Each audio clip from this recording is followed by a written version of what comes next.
Bueno, yo voy a tratar de responder a esta pregunta. A lo mejor es un poco pretencioso que lo diga desde el principio, nombrar a las especies con un código de barras de ADN.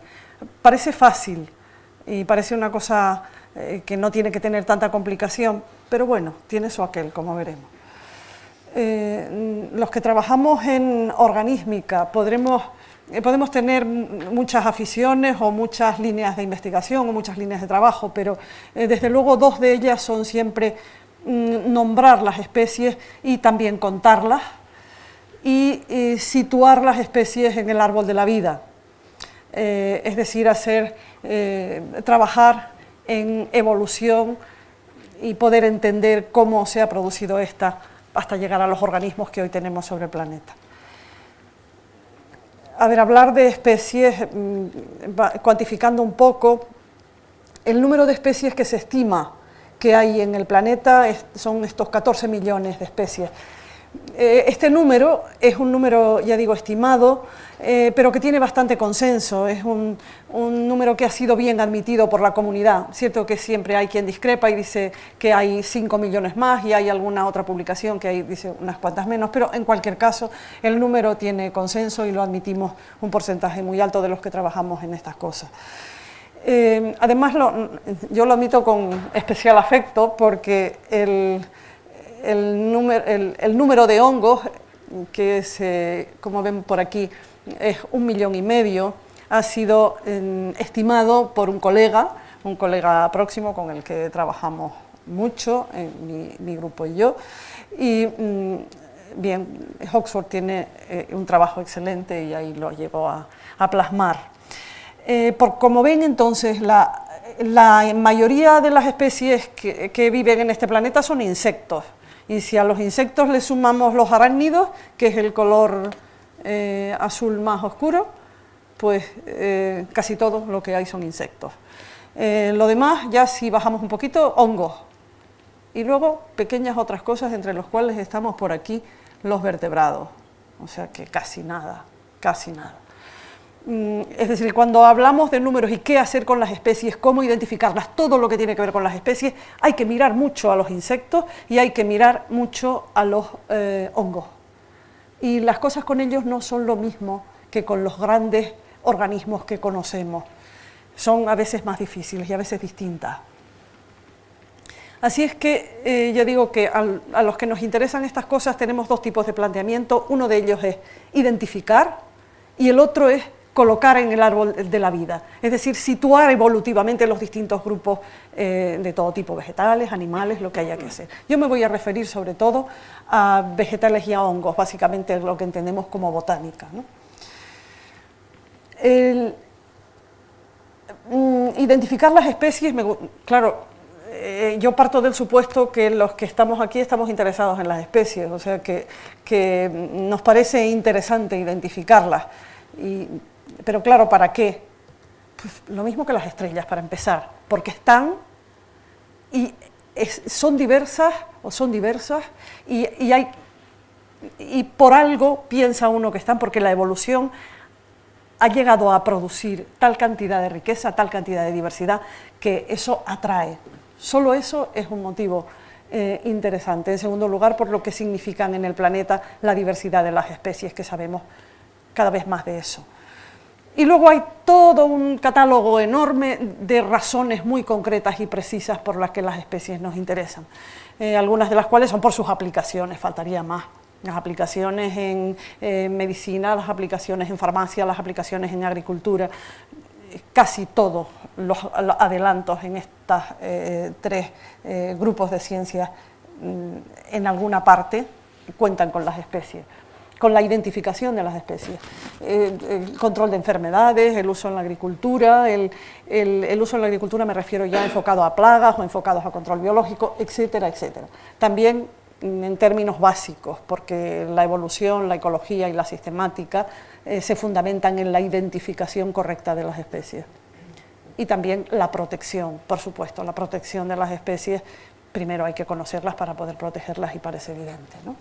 El contenido de esta charla voy a distribuirlo así, es decir, primero hablar un poquito de cómo se hace la identificación de las especies en términos clásicos, es decir, cómo se vienen identificando las especies hasta este momento, en particular enfocándome, ya digo, a las especies botánicas, sobre todo a las especies de plantas y a las especies de hongos. Luego me referiré a destacar las cosas que no estamos haciendo satisfactoriamente siguiendo los criterios que ahora seguimos, es decir, algunas deficiencias del sistema de identificación que tenemos ahora. Voy a destacar una de las más notables deficiencias, que son las especies crípticas, luego comentaré. Y por último, a ver esta especie de llamada solución universal, que en algunas publicaciones por ahí sale como si fuera el alfa y el omega, que es el código de barra. Bueno, este señor que hay aquí, este es un grabado precioso que es de las muchas cosas bonitas que se conservan en el Departamento de Botánica de la Facultad de Farmacia, que es un departamento antiguo. Muchas de las cosas bonitas son unos grabados y otras más que les enseñaré luego. Este bonito grabado es de Linneo. Linneo es el autor de la nomenclatura actual, como saben todos ustedes, de la forma de llamar a las especies. A Linneo se le ocurrió una forma de hacerlo muy ingeniosa, que fue, en las especies muy próximas tienen todas el mismo apellido, es decir, pertenecen al mismo género, y eso lo aplicamos como primero de sus nombres, decimos el apellido primero, Quercus. Y luego el segundo epíteto corresponde a específicamente o solamente a la especie que consideramos. Por tanto, decimos Quercus rotundifolia, y ahí estamos clasificando ya un poquito, porque estamos diciendo que esa especie pertenece al género Quercus. Bueno, esto parece que era una cosa fácil, pero fue un enorme ingenio de Linneo que tuvo una repercusión trascendente y que todavía se sigue manejando al 100%. Linneo quedó desde luego orgullosísimo. No me atrevo a leérselos del todo porque da esta cosa, ¿no? Dice, no ha habido botánico o zoólogo más grande, no ha habido nadie que haya escrito más libros, más correctamente, de forma más metódica, no hay nadie que haya sido más conocido en el mundo. Esto diríamos los científicos que hay por aquí, que es un índice H infinito. Bueno, el problema es que lo escribió él mismo de sí mismo. Pero realmente no dice nada que no pueda ser constatado como cierto. Bueno, también en España tuvimos algún botánico famoso que también nombró muchísimas especies. Este es Cabanilles y este es Mariano Lagasca, además de la calle, está don Mariano de Lagasca. Y para mí el gran criptogamista, uno de los grandes botánicos españoles, que es Simón de Rojas Clemente. Como ven, todos ellos ilustrados. Una vez que se han descrito muchas especies, hay que tener una referencia, porque claro, tenemos que tener una constatación material de a qué corresponde un nombre. Entonces, cuando se describe una especie, hay que tener un ejemplar de la misma que hay que conservar en algún sitio. Eso se conserva en los herbarios, y los herbarios no son herbolarios, ni son cosas así que de repente se dicen como si fueran cosas antiguas y pasadas. No, los herbarios son colecciones de referencia científica muy importantes, material desecado, y eso es lo que es, digamos, la base física, la base experimental del nombre que le estamos dando. Y ahí se conservan, ya digo, en los herbarios. Este herbario que muestro aquí es el herbario MAF, que es una colección de referencia internacional de las más importantes de la universidad que hay en la Universidad Española, y es el de la Facultad de Farmacia de la Complutense. Aquí se radican, aquí se guardan los pliegos, y es, ya digo, la referencia que tenemos. Los pliegos se preparan aquí, como ven, hay una especie en cada pliego con sus etiquetas, donde en la etiqueta consta el nombre y algunos otros datos, como por supuesto la localidad de recolección, la fecha de recolección, quién lo recolectó, etcétera, y quién lo identificó. Este código de barras que hay aquí no es de ADN, este código de barras es un código de barras que corresponde a la numeración del herbario. Ahí en los herbarios hay tantas plantas como la calidad del herbario permita o los intercambios que establezca. Otro tesoro fantástico que tenemos en la Facultad de Farmacia es este muestrario de escayolas, donde se muestran los caracteres importantes sobre los que descansa la sistemática y sobre los que descansa la nomenclatura de las plantas con flores. Es una colección del siglo XIX extraordinariamente buena y de escayola. Allí está, pero esos son los caracteres que radican sobre todo en las flores, sobre todo en lo que son los órganos generativos de los organismos, mucho más que a lo mejor en las hojas, no, sobre todo en las flores, porque las flores son diversas, variadas y contienen una organografía fina que uno puede describir para usar comparando unas con otras. Esto es lo que les enseñamos también a los estudiantes en cualquier curso de botánica, a distinguir esos caracteres. Y de la pura comparación de los caracteres es de donde concluimos que esto es un Pinus pinea y esto es una encina, un Quercus rotundifolia. Como vemos, los caracteres que se usan son caracteres que se ha convenido en que son suficientemente variados como para ser capaces de dar información entre organismos próximos. Y ya digo que donde se concentra el mayor número de caracteres es en los órganos generativos, es decir, en el caso de las plantas vasculares o plantas con flores, en las flores. Y ahí hay, ya digo, muchos caracteres. Hay otros, hay también el propio aspecto, hay también la corteza, hay también las hojas, pero sobre todo las flores. Pero claro, ya si dejamos las plantas y nos pasamos a los hongos, por ejemplo, los caracteres que hemos de manejar son totalmente otros, nada que ver, nada que ver. Aquí lo que nos vamos a encontrar son micelios, son células muy poco conectadas entre sí, formando estas estructuras que conocemos tanto como, por ejemplo, los mohos. Bueno, bien, ahí los caracteres que tenemos no son tantos, son caracteres bastante homogéneos, de tal manera que entre unas especies y otras no hay tantos caracteres para manejar. Por tanto, las comparaciones aquí empiezan a tener algún problema. Pero tanto en el caso anterior como en este, tenemos para identificar que tener el organismo completo o lo más completo posible. Si no, es muy difícil identificar. Y eso es un problema.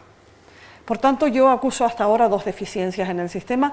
Se necesita un organismo completo para identificar y en muchos organismos se dispone de muy pocos caracteres para identificar. Las dos cosas son un poquito complicadas, sobre todo cuando uno está midiendo organismos o está tratando con organismos parecidos. Pero luego además hay otro problema. Fíjense, hay muchísimas especies, en particular de hongos, que en las distintas fases de su ciclo biológico tienen morfología absolutamente distinta. Claro, eso es un problema muy serio. Esto es una roya, que es un Basidiomycota, un hongo, que aquí está parasitando un tallo de un cereal, y aquí él mismo está parasitando una hoja de espino. Nada que ver, no tienen nada que ver. La morfología es absolutamente distinta. Y sin embargo, estamos ante la misma especie en dos fases distintas de su ciclo biológico, nada más. Y esto ocurre con muchos organismos, desde luego muchos insectos y por supuesto con muchísimos hongos. Y todavía otro problema, vamos a ver. Un especialista ve esta roca cubierta de líquenes y dice hay 5 especies, porque estoy viendo unos caracteres, estoy viendo unos hipotalos por aquí, aparte de los colores, estoy viendo unas distancias entre areolas, plum, plum, y uno puede empezar a decir cosas crípticas que entienden los especialistas. Es decir, que en los distintos grupos hay que ser especialista para poder aplicar los términos de la identificación, según la estamos haciendo ahora. Entonces, ya varios problemas, el que en las fases del ciclo biológico las cosas sean distintas, las especies sean distintas, es decir, los aspectos sean distintos, el que no siempre hay un número de caracteres observables suficiente, y el que todo está controlado por los especialistas. Eso vuelve este mundo muy críptico. Y luego, y además esto lo cito porque es un aspecto más de lo críptico que resultan las cosas, las especies, o lo compleja que resulta la morfología a veces, o lo engañosa, es lo que llamaríamos esta broma de la naturaleza. Esto que ven ustedes aquí es una fotografía de un bosque canario donde hay unos líquenes colgantes que son del género Usnea y son extraordinariamente llamativos. Ustedes miran aquí ahora y parece que es exactamente lo mismo. Bueno, pues no. Esto es una planta, estos que cuelgan aquí son plantas vasculares, parientes, por ejemplo, de las orquídeas. Y esto que hay aquí son líquenes, como les decía, claro, es una broma que dos cosas tan absolutamente diferentes se parezcan tantísimo. Eso es lo que llamamos homoplasia. Y no me resisto a enseñarles esta otra. Esto también es otra bromeliácea, otra tilancia, una monocotiledónea, planta, y esto vuelve a ser un líquen. En ambos casos son en dos desiertos parecidos desde el punto de vista climático, dos desiertos un poquito oceánicos, y así esa es otra homoplasia muy conocida. Hay muchísimas homoplasias, es decir, la morfología puede resultar engañosa si he de llevarles a ustedes el sentimiento que quiero llevarles. Entonces, ya tenemos unas cuantas deficiencias del sistema. Por otro lado, el sistema cubre mucho, por ejemplo, en plantas es muy solvente, pero tiene sus deficiencias. Más bromas de la naturaleza, las especies crípticas. ¿Qué son las especies crípticas? Las especies crípticas son especies morfológicamente muy parecidas, con un aspecto muy parecido, cierto, tienen diferencias, siempre hay alguna diferencia, pero son diferencias muy difícilmente observables y que muchas veces son estadísticas, es decir, para que uno las perciba tiene que mirar un número alto de organismos para apreciar la variabilidad entre ellos, por ejemplo. Hasta el momento no les digo más de las especies crípticas que son organismos, son especies muy parecidas entre sí o bastante parecidas entre sí, tanto que resulta difícil distinguirlas desde el punto de vista de su morfología. Esto en el mundo de los hongos es tremendo. La cantidad tan enorme de especies de casi imposible identificación morfológica y muy difícil identificación metabólica o quimiotaxonómica, que en hongos es otra vía muy importante de identificación clásica. En este género, que es el género Aspergillus, que normalmente no tiene reproducción sexual, sino solo asexual, es lo que llamamos anamorfos. Estos anamorfos son extraordinariamente parecidos en todas las 250 especies que tiene el mismo género. ¿En qué se diferencian hasta ahora? Pues se diferencian en que producen distintos estrolitos, es decir, distintos metabolitos secundarios que vierten al medio, metabolitos secundarios de los que luego nosotros nos aprovechamos y mucho. Así son, por ejemplo, las estatinas, así son las ciclosporinas, así son muchos de los específicos farmacéuticos bestseller, sin lugar a dudas. Y todos tienen el mismo aspecto. No estoy hablando de distinciones académicas, sino de distinciones de muchísimo. Pero no siempre los estrolitos que produce un hongo los produce en cantidades suficientes, de manera que cuando voy a identificar puedo acertar, pero algunas veces no de una manera muy fidedigna, o necesitaría una artillería pesada de reconocimiento químico para poder llegar a la identificación, es decir, complicaciones muy importantes. Es proverbial el género Aspergillus, porque el género Aspergillus produce desde aflatoxinas hasta productos tan interesantes como los que antes citaba. Si uno cultiva estos géneros en distintos, las especies de Aspergillus en distintos medios, observa uno que en cada medio tienen una morfología un poco diferente y con mucha frecuencia especies distintas cultivadas en el mismo, especies iguales cultivadas en distinto medio son más distintas entre sí que dos especies, que dos representantes de especies diferentes. Seguimos con las crípticas. La mariposa que llaman saltarina o saltona. En esta mariposa se han distinguido en los últimos tiempos 4 especies crípticas. Desde luego son bien crípticas porque yo, no siendo especialista, me parecen parecidísimas. Aquí están machos en posición dorsal, aquí están machos en posición ventral y parecen francamente muy parecidas. Hay algunas diferencias en el abdomen, algunas diferencias en las manchas sobre las alas, pero verdaderamente son muy crípticas. Y una cosa tan rica como la raya es un pez que hasta ahora creíamos que era muy homogéneo, que era muy sencillo y que su captura no presentaba grandes problemas. Bueno, pues con el mismo aspecto y parecidas características organolépticas hay 5 especies crípticas de raya, con muy distinto valor ecológico. Algunas de ellas, una de ellas en concreto, es una especie seriamente amenazada en Europa que ha sido recogida por la convención que protege las especies de peces, no solo de pesca, sino de todos los peces en Europa. Y el hecho mismo de haber encontrado esta especie críptica motivó que sea considerado como una especie amenazada y que se le haya establecido medidas de protección. Bien, en relación a las especies crípticas, veremos que también las especies crípticas proporcionan ocasionan algunos fraudes importantes. Ya hemos señalado deficiencias, vamos a ver un poco lo que puede ser una manera de resolverlas o una manera de complementar el conocimiento para poder resolver los problemas planteados.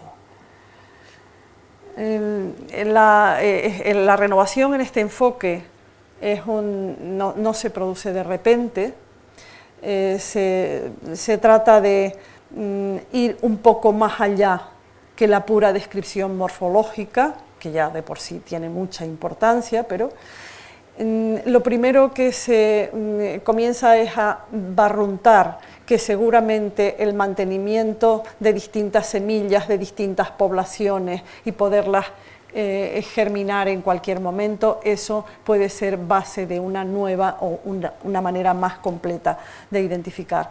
Yo aquí quiero señalar la personalidad de César Gómez Campo, que es un catedrático de la Escuela de Agrónomos de la Politécnica de Madrid, que montó en España el primer banco de semillas y que hizo un esfuerzo extraordinario. Ese banco de semillas ahora mismo ha sido un poco remozado, pero como hacemos las cosas en este país, las infraestructuras no siempre se mantienen como se debiera. Esto es lo mismo que hizo César Gómez Campo, pero hecho en los países nórdicos, un poquito más tarde, eso sí. A partir de los años 70 empiezan a tener buenas colecciones de semillas y supongo que muchos lo recordarán de los periódicos hace unos pocos años. Crearon un enorme banco de germoplasma en las islas de Svalbard, que ahora mismo trabajan 10 países, envían allí sus materiales y sigue siendo mantenido mayoritariamente por el gobierno noruego. Ahí no vive nadie, es decir, no hay personal permanente, pero es una infraestructura de aquí a aquí, creo que hay 30 y tantos metros, y el número de semillas que ahora mismo tienen en el banco es un número muy alto. La infraestructura costó no tantísimo comparado con las infraestructuras que nuestros colegas físicos necesitan. Costó 45 millones de euros y se mantienen ahí a prueba de desastre nuclear, a prueba de, en fin, de casi todos los desastres según han probado. Y ahí se mantienen las semillas, particularmente las de uso alimentario, pero poco a poco se han ido enviando ahí semillas de cualquier tipo, o mejorado o artificial me refiero a semillas mejoradas, o también espontáneas. Aquí ha pasado algo terrible. No sé si es que está memorizando.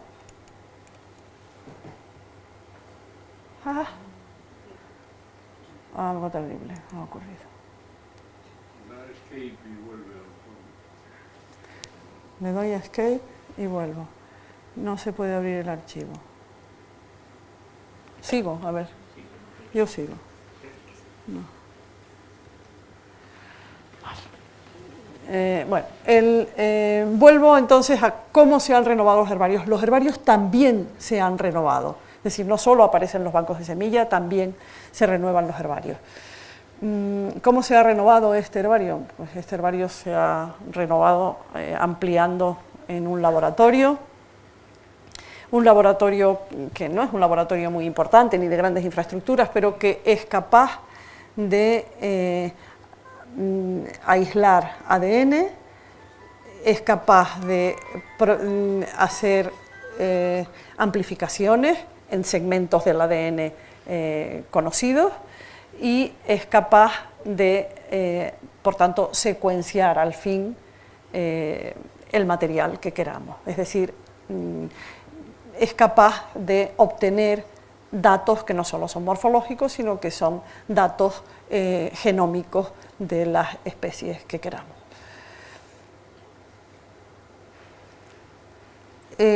Cuando una vez obtenemos una secuencia, ¿cómo trabajamos? ¿Cómo identificamos? Porque claro, identificar con caracteres morfológicos como que parece fácil. Uno compara dos muestras o dos pliegos de un herbario y dice, bueno, esto tiene las flores así, o los frutos así, o los estambres de esta manera y este otro de esta otra manera. Y construye una hipótesis y puede llegar a un nombre enseguida, o más fácilmente, digamos, o de manera más evidente. Aquí se trabaja con las secuencias y como conocemos el segmento de ADN que hemos amplificado, que tenemos delante de nosotros, entonces lo único que hacemos es comparar posiciones homólogas, es decir, de eso sí que tengo la seguridad. Como yo conozco los dos extremos, es un segmento bien delimitado, tengo que poner cada posición, o sea, cada base nucleotídica la tengo que poner debajo de la que es homóloga, no me puedo equivocar. Eso se llama alinear. Hay que alinear con muchísimo cuidado, lo hacen los programas informáticos, como no puede ser de otra manera, pero hay que tener mucho cuidado, hay que repasarlo. Y cada posición es un carácter y digamos que cada uno de esos caracteres puede estar de 5 maneras. Puede ser cualquiera de las 4 bases o bien puede haber una falta, es decir, una ausencia. Así por la cuenta de la vieja, para que sepan un poco para que sepamos lo que hacen los programas, pues se compara el organismo 1, el 2, el 3, el N, todos los que tengamos, los distintos caracteres, 1, 2, 3, las bases nucleotídicas y el vacío. Lo que hago luego es ver cuál se parece más al otro, es decir, cuál tiene más estados de carácter en común. Y en el esquema que hemos puesto, pues el organismo 1 tiene más común con el 3 que con el 2, y entonces voy construyendo un árbol que respete ese principio, el principio de semejanza. Esto, así de la cuenta la vieja, lo hace un programa con tantas bases como queramos y con tantos organismos como queramos comparar. Por tanto, lo hace el programa, y al final, en lugar del arbolito tan modesto que yo acabo de poner aquí, tanto sea en U, que se llama este tipo de cladograma, como a este otro que es en V, son iguales, pues aquí hemos hecho un árbol enorme, bueno, enorme, un árbol mucho más grande, con muchas más muestras y con muchísimos más caracteres, porque he usado aproximadamente 2 o 3 genes con aproximadamente 600 caracteres en cada uno de ellos. Luego tengo mucha información. En esa información me encuentro con que estas dos especies tan parecidas, que tenían unos caracteres morfológicos tan difíciles de apreciar, aquí se observa muy claro que pertenecen a linajes genéticos absolutamente distintos. Aquí hay un linaje y aquí hay otro linaje. Nada que ver, no me puedo confundir. Tengo muchísima mayor precisión en la identificación. Igual las mariposas. Cada una de estas 4 especies pertenecen a linajes claramente distintos. Y igual con las rayas. Hay 5 especies de rayas claramente distintas, que son otros tantos linajes. Bueno, ahora es más difícil confundirnos.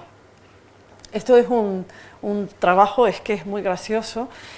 Unos estudiantes les pusieron como trabajo a estos estudiantes ir por las pescaderías de Nueva York y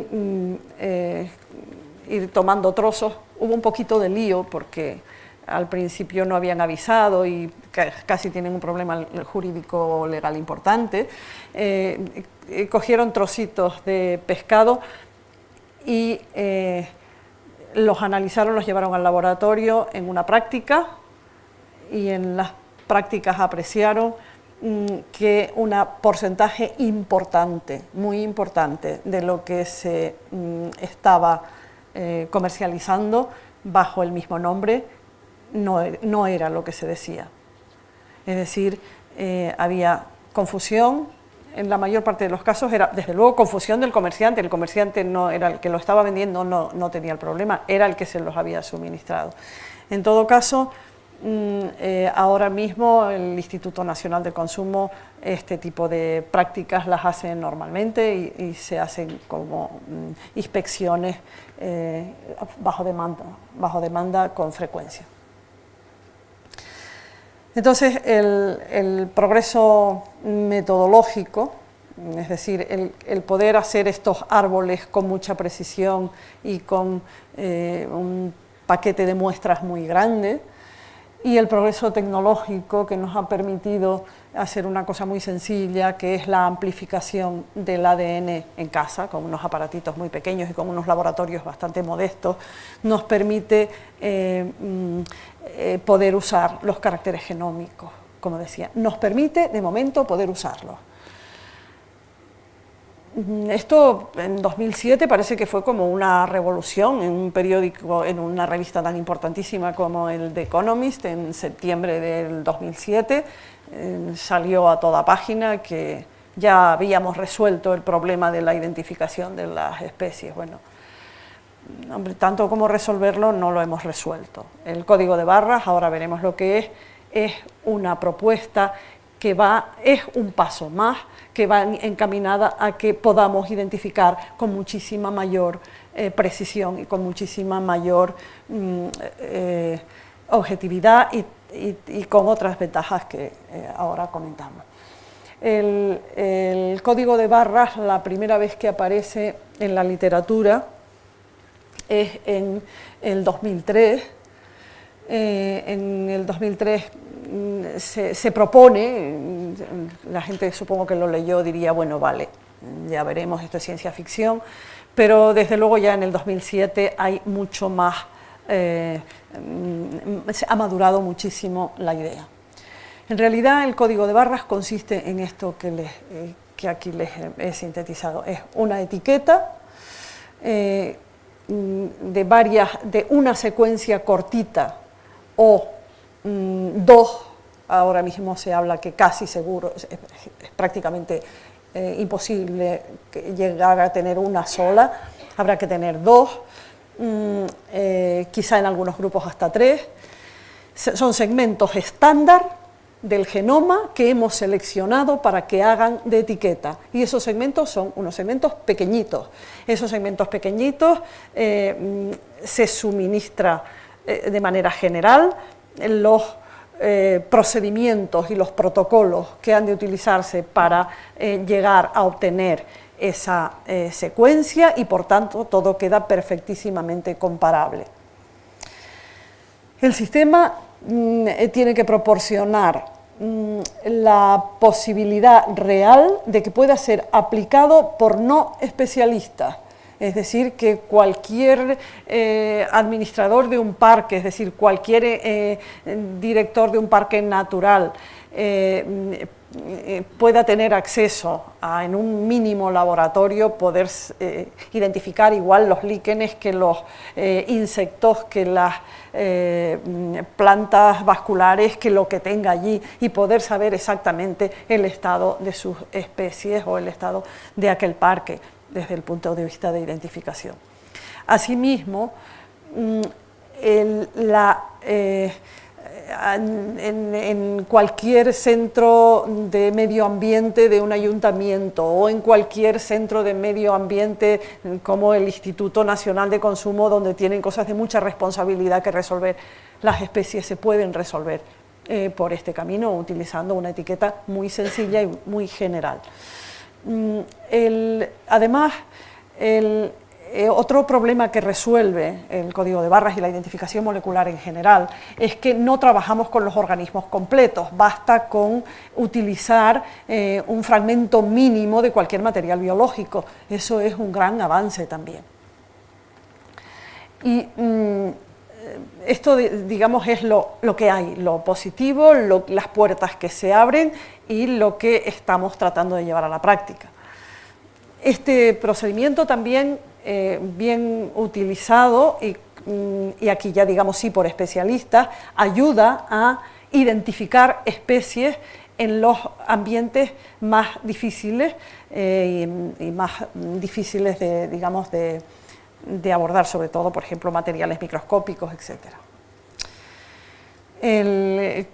La etiqueta se hace de una manera tan sencilla como en este esquema, es decir, tenemos los materiales, los especímenes se hace la extracción de ADN, se corta un trocito de espécimen que no baja más allá de las dimensiones de una uña de un dedo meñique, muchísimo menos puede servir, pero como máximo eso. Se aplica un protocolo de extracción, que es ir lavando, se machaca y se va lavando el machacado con distintos detergentes, y finalmente tenemos nuestro ADN, y nuestro ADN lo cortamos en trocitos, con dos moléculas limitantes del segmento que yo busco. Esas dos moléculas las conozco, las aplico allí y me produce la repetición de ese segmento. Al fin obtengo una secuencia. Esto se lee, esto es un electroferograma, hay unos picos, esos picos, cada pico corresponde a una de las bases nucleotídicas y ya tengo una secuencia. Y ya está.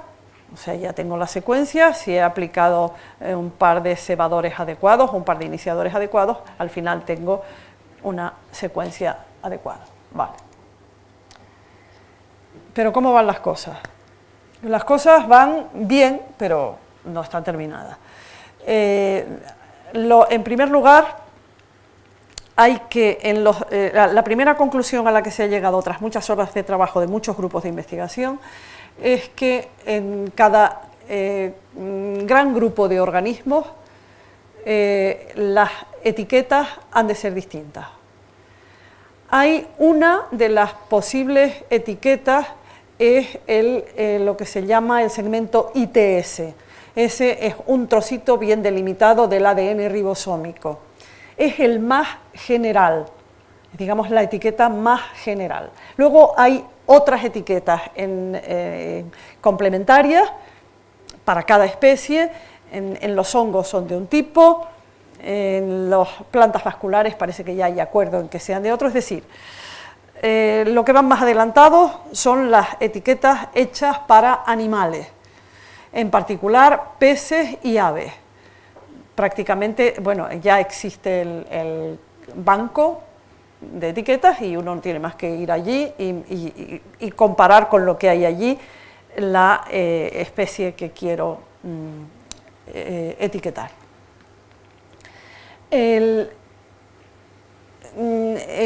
Todavía, por ejemplo, en el caso de los hongos, hemos seleccionado ITS, pero nos queda por seleccionar una etiqueta complementaria. ITS no es suficiente, pero se está en ello. Es decir, en los distintos grupos se está trabajando de manera independiente, muy convergente, pero independiente. Pero ¿dónde están los problemas? Hay problemas, y hay problemas que son difíciles de resolver. Cuando trabajamos en análisis molecular, es decir, cuando trabajamos con genomas, estamos trabajando con el concepto filogenético de especie. Es decir, una especie es un conjunto es un linaje de origen común. Ese linaje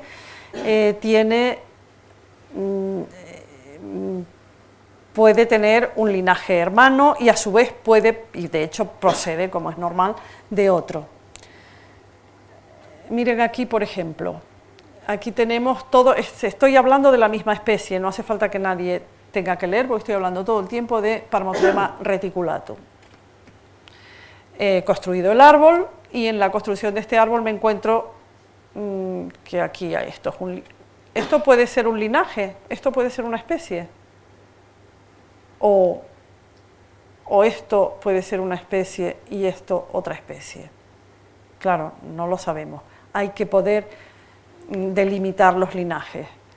Delimitar los linajes para saber si aquí tenemos no sé cuántas, 1, 2, 3, 4, 5, 6, 7 y 8, 7 u 8, o si tengo solamente 2, o si tengo solamente una. Este problema se va a resolver. Esto se va a resolver utilizando distancias genéticas, y ya está, vamos a decir, entre tal y tal umbral de distancia, o sea, entre tal rango de distancia genética hace que esto sea la misma especie, y cuando hay más distancia que esa, ya no es la misma especie. Esto se va a poder hacer y esto no falta tanto tiempo para que se pueda hacer, eso sí, por distintos grupos. Sin embargo, el problema segundo es que un banco es útil cuando tiene mucha información. Si no tiene mucha información, no sirve para casi nada. Por tanto, este es el que yo encuentro que ahora mismo es el problema más grave que tenemos, llenar el banco de datos.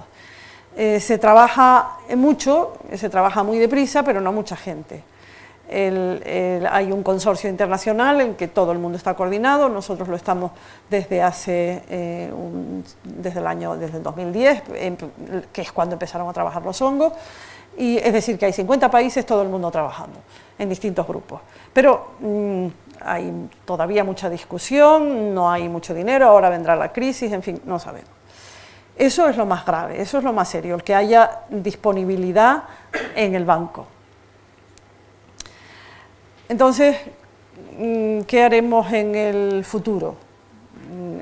Por este camino resolveremos el problema de identificación precisa, resolveremos el problema de especies crípticas, se puede realizar con fragmentos biológicos mínimos y la pueden realizar no especialistas, o sea que sí, que parece que vamos bien. La respuesta, por tanto, yo creo que sí, pero hay dos opciones. El que progrese un banco universal, es decir, que se trabaje mucho de una manera muy coordinada y que se provea un único banco universal, o el que se trabaje a la carta.